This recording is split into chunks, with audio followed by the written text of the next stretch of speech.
A história da vida de Zaratustra. Sabemos muito pouco sobre os primeiros dias de Zaratustra. O pouco que sabemos é principalmente por causa das histórias lendárias que foram transmitidas de geração em geração pela memorização das escrituras. Portanto, a seguir, você simplesmente terá histórias lendárias, e até míticas, sobre Zaratustra. Pois então, há muito tempo, cerca de 1780 a.C., na parte noroeste do antigo Irã, hoje conhecida como província do Azerbaijão, no Irã, às margens de um lago, vivia uma grande família chamada Espitama.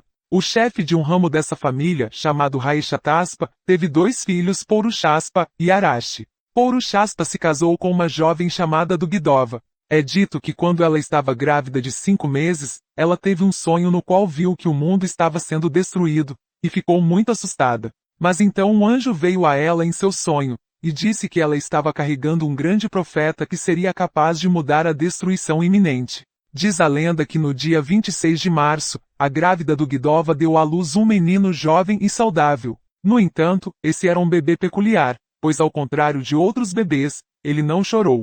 Em vez disso, quando esse menino nasceu, ele tinha um sorriso largo no rosto, e sua face resplandecia com um brilho divino. Seus pais decidiram chamá-lo de Zaratustra, que significaria estrela dourada. A família de Arashi também teve um filho chamado Maedioimaha, nome que significa lua média, então primo de Zaratustra. Zaratustra estava crescendo como um menino muito inteligente e enérgico. Ele era muito observador e tinha uma mente afiada. Ele tinha a capacidade de ver através da superfície das coisas e penetrar até a profundidade de sua causa e significado. Por causa de seu desejo de saber e curiosidade natural, ele sempre tinha muitas perguntas a fazer aos sacerdotes e professores de seu tempo. No entanto, ele raramente ficava satisfeito com as explicações que recebia. Quando ele tinha 9 anos, alguns de seus amigos combinaram que ele teria uma reunião com o sacerdote-chefe de sua cidade e discutiria as perguntas que ele costumava fazer. Zaratustra estava muito ansioso por esse debate. A história conta que no dia do debate, Zaratustra e os principais sacerdotes passaram várias horas discutindo suas perguntas. No entanto, nenhum dos lados conseguiu convencer ou satisfazer o outro. A profundidade de algumas de suas perguntas incomodou o sacerdote-chefe, e ele deixou o lugar em profundo pensamento. Quando Zaratustra contava com apenas 20 anos, ele saiu de casa por cerca de 10 anos. Zaratustra deixou sua família, amigos e sua cidade natal para viver numa caverna onde passou aqueles 10 anos de sua vida meditando e buscando a verdade. Quando completou 30 anos, Zaratustra deixou a caverna para retornar à sua cidade natal, enquanto em sua visão, ele havia percebido Ahura Mazda como sábio senhor da criação, e as 7 emanações de Ahura Mazda, os Amesha-Spentas, como os guardiões e artesãos deste mundo físico. Ele percebeu as leis sobre as quais o universo operava, e entendeu a inter-relação entre Ahura Mazda, seus Amesha-Spentas e a criação. Após sua iluminação, Zaratustra queria compartilhar com o mundo sua sabedoria adquirida. Então, ele tomou a decisão de convidar toda a sua família e parentes para ouvir seus ensinamentos. Assim, em uma reunião de família, ele explicou seus entendimentos para todos. Quando ele terminou de explicar, seu primo, Maedioimaha, decidiu se juntar a ele e se tornou o primeiro seguidor que aceitou sua religião,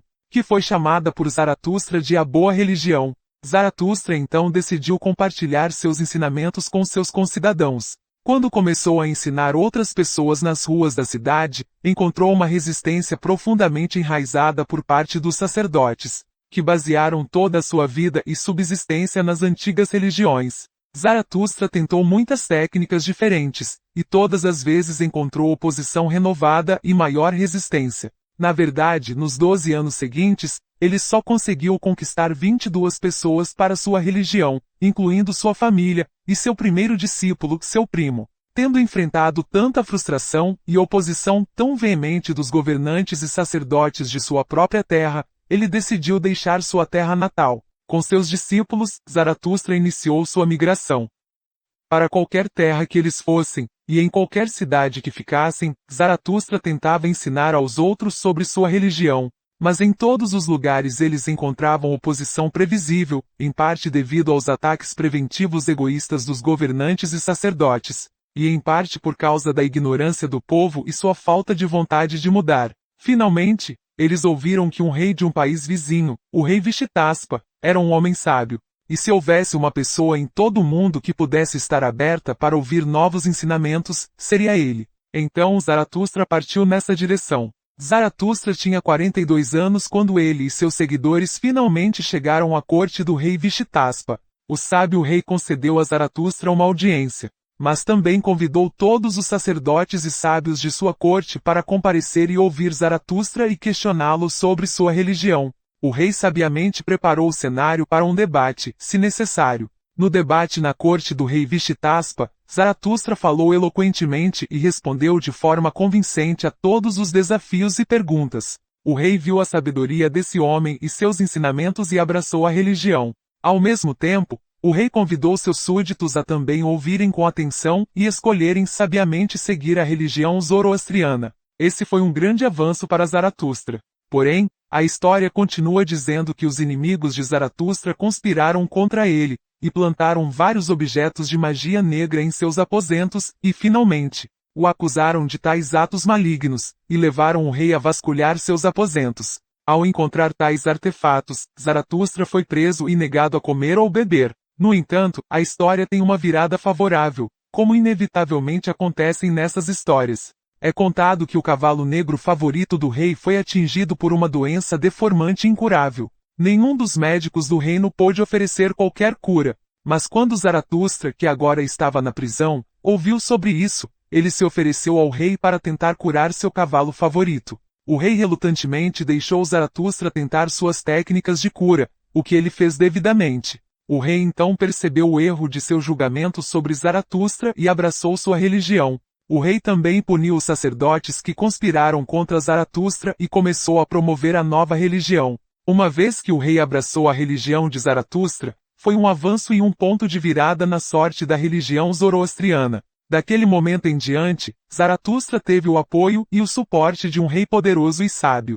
Ele propagou livremente seus ensinamentos por toda aquela terra, e logo sua mensagem cruzou as fronteiras do país para os países vizinhos. De certa forma, se a iluminação de Zaratustra foi a concepção, agora a conversão do rei foi o nascimento da religião zoroastriana, como a conhecemos hoje. Dois dos primeiros convertidos, depois que o rei Vishitaspa abraçou a religião, foram dois irmãos chamados Ferashaustra e Jamaspa, primeiro-ministro do rei, da família Rivogva. Esses dois são mencionados nos Gathas, e continuaram entre os discípulos de Zaratustra até o fim de seus dias.